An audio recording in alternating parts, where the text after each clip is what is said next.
Hi guys, it's Stacy. So today I thought I would talk about, I promised you guys that I would be, excuse me, my nose is itching, talk about my weight loss journey. So today I figured would be a perfect time because I've got a few extra minutes that I can tell you about my weight loss journey. Excuse me, I'm losing my voice.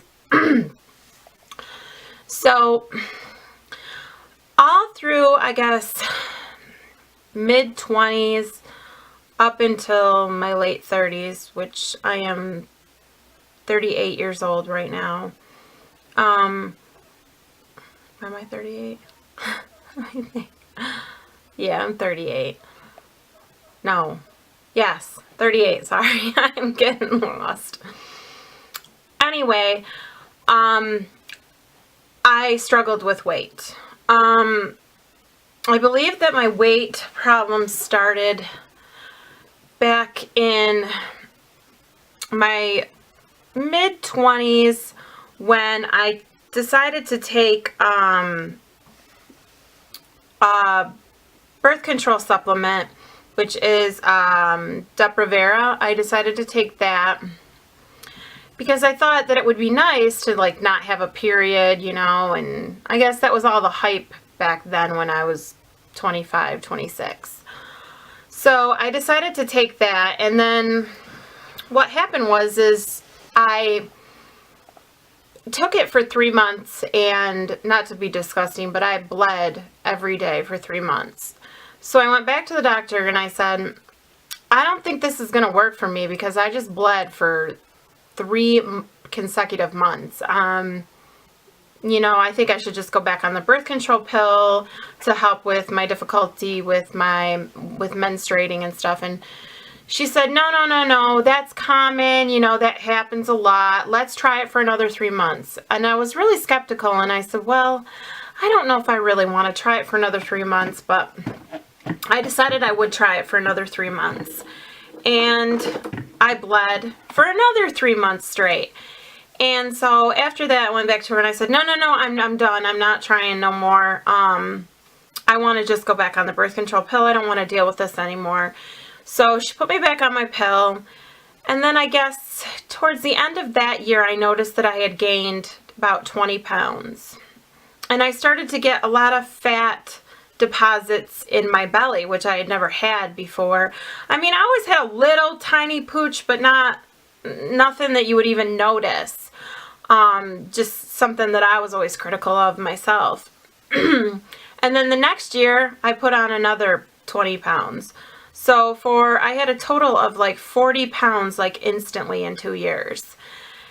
And then in 2009, I got pregnant with my first son, and I wound up getting preeclampsia, and I blew up to 275 pounds. I put on over between 70 and 90 pounds of weight with my first pregnancy because I had that illness. And at the time I had a diseased gallbladder, and I didn't even know that I had one. And I think that may have contributed to the condition. I don't know.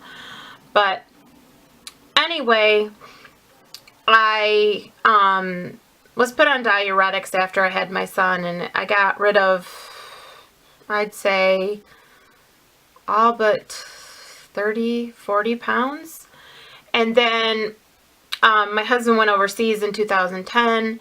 He was deployed, and so I went back to my doctor and I asked him if it would be okay if, we tried something else for weight loss, because I was really struggling, and I hated how I looked, and I felt miserable.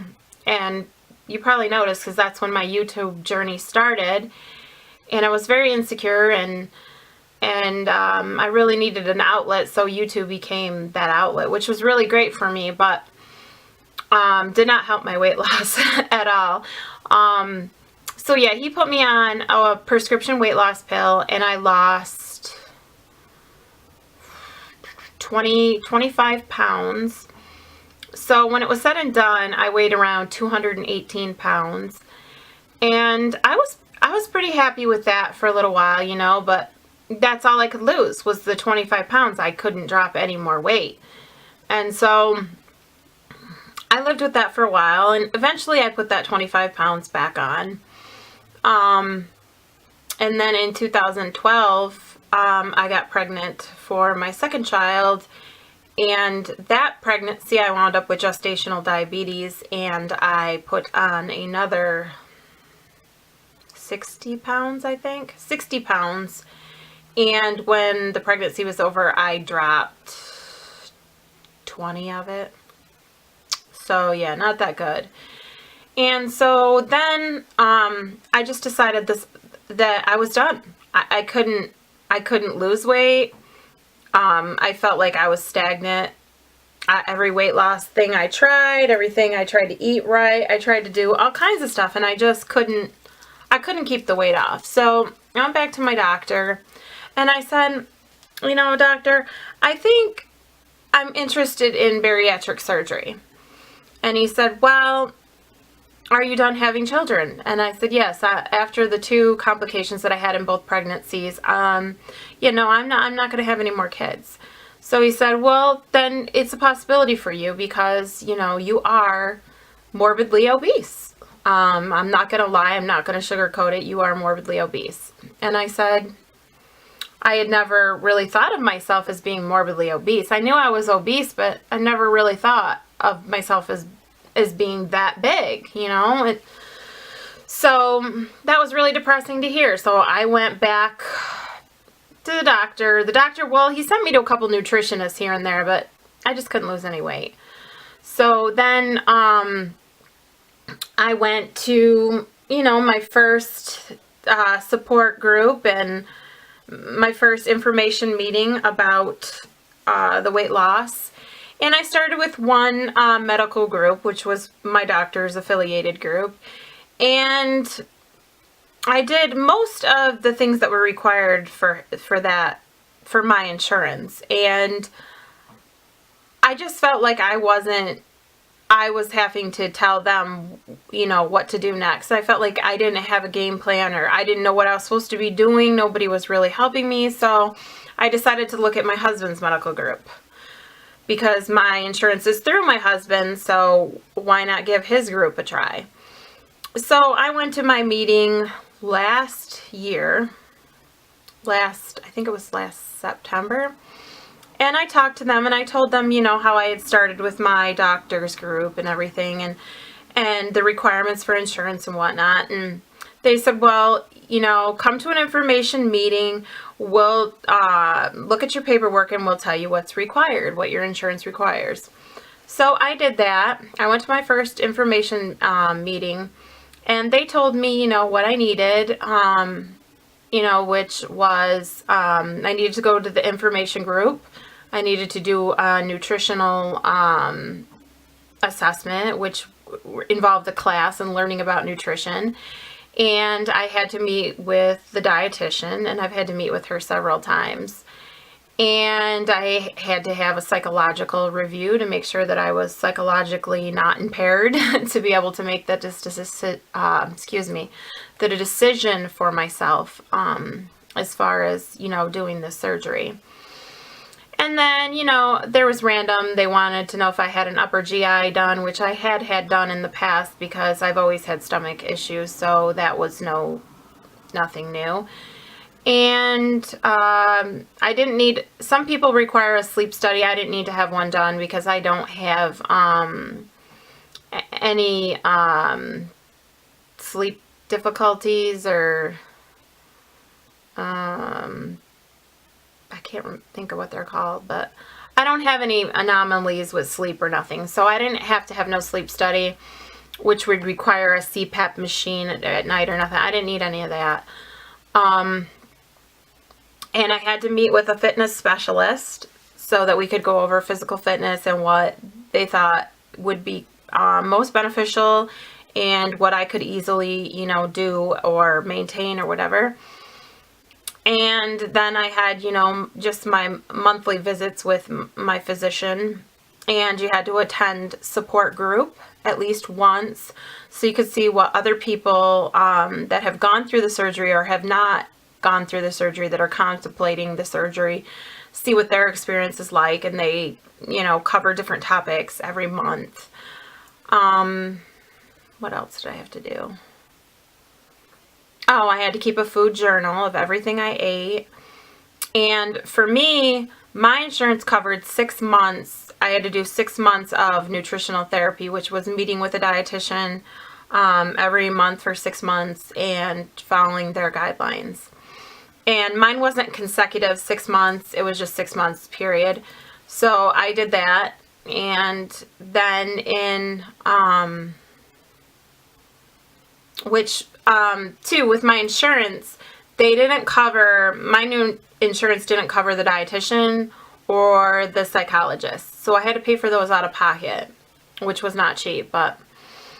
So my insurance didn't totally cover everything with bariatric surgery. It did cover the surgery itself, but it did not cover the nutrition part, the fitness part, and the psychological part. So I went 6 months, and then finally in February of this year, I had met all my guidelines. So then I had to switch to, once I had met my guidelines and I had a surgery date, they decided, which every program is different. I don't know, everybody else's, but for me, I had to do 2 weeks of liquid diet, which is full liquids, not just clear liquids. And then the 2 days before the surgery, I had to go to just straight clear liquids. And then the night before, I could have nothing after noon. So that was a little tough, and I was cranky and bitchy. I'm not gonna lie. Like, I definitely was bitchy when it came to, probably the second week. Just watching my family eat and stuff just really bothered me, because I wanted to eat too, and I couldn't eat that stuff. And then on St. Patrick's Day this year, I got my gastric bypass. And I was in a lot of pain. I'm not going to lie. When I came out of anesthesia in the recovery room, I'm not the type of person that anesthesia goes well with. I feel like straight poop, and I'm really tired, and so that's what happened. I was just extremely tired, and people were bugging me and wanted me to get up and walk, and I just couldn't even keep my eyes open, and I was sick. I felt sick, nauseated, just tired, awful, and then, the next day, and you could have nothing the whole day after surgery, nothing. So, because you're on an IV and everything, and you don't get anything, because you get everything IV, and you have pain medicine via IV every 10 minutes. And believe me, I pushed that sucker every 10 minutes because I was in pain. I hurt. I did not feel good. And nobody told me anything about using gas strips, Gas X strips, because I would have totally been over the moon for those, because I had so much gas pressure, and you had to do so many rounds of walking around the nurse's station to even, get out in a couple days from the hospital. And you had to be able to keep so many ounces of liquid down per hour to even be released from the hospital, which was tough too. And so I had a lot of gas pain, and I did not expect all that gas pressure, because I didn't realize that when they did the surgery, they were going to fill me up with carbon dioxide when they moved my stuff around, and I was going to be left with all this gas. And so walking does help, but what really helped me was the Gas X strips. My husband went out to the store and bought me some, because I was just miserable. I hurt. I was mean. I just wanted to lay in bed and die. I felt like I was crying. I felt like it was the worst decision of my life. And even to this day, I still feel, because I'm not that far out from surgery. I'm maybe 6 weeks. I still am not sure 100%. I'm sure as time goes and my body gets used to my new stomach and stuff, that this will be the right decision for me. But right now, I'm still a little bit unsure if this was the right decision for me. I know deep down that it is the right decision because I've become healthy. Since I had the surgery, I no longer have high cholesterol, which is wonderful. But sometimes I still wish that I could binge. Like, it's terrible, but I think about going to the movies, like when it gets warm here and the drive-ins open, and I won't be able to like sit there and eat popcorn and Milk Duds and, all that junk. I know it's very bad for you, but I still think about, well, God, it would have been nice once in a while just to binge on something bad. And for me, that's no longer an option because I cannot tolerate sugar. It causes dumping syndrome, dumping syndrome can be, either vomiting or diarrhea. For me, it's one of the two. I find that sugar alcohols make me have diarrhea, whereas dumping syndrome, it is vomiting. But I can't get no pukes out. I just sit there and dry heave. So for me, sugar is out. That's not an option.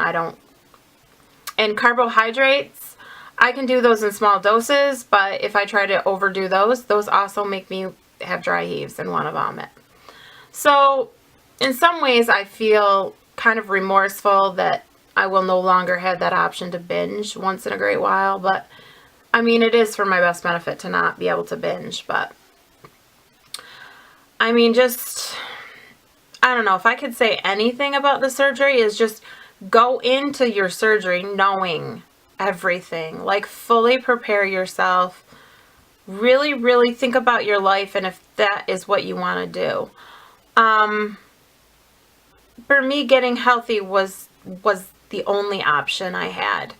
I was, out of control. When I went into surgery, I was 252 pounds. I lost 5 pounds in 2 weeks before surgery, which is not much at all, but my body wants to hang on to everything.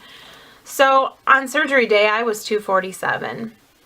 I am now 219, and I am 6 weeks out. So I've lost from surgery, well, I figured it was like 30 some pounds. I don't know. You do the math, but I'm very happy with the outcome as far as being able to be healthy, not having the cholesterol issues. I guess I feel a little bad about the fact that certain things I can't eat anymore. Not that I should have been eating them in the first place, but sometimes you just have a hankering and you just want to eat that one bad thing, but you just can't. So what I found to pretty much make life easier for myself is to go on the internet, and I have many support groups that I'm involved in on Facebook and stuff for bariatric patients. And I find recipes of things that I can substitute for other things that I used to love that I can't eat anymore, and that's helped some.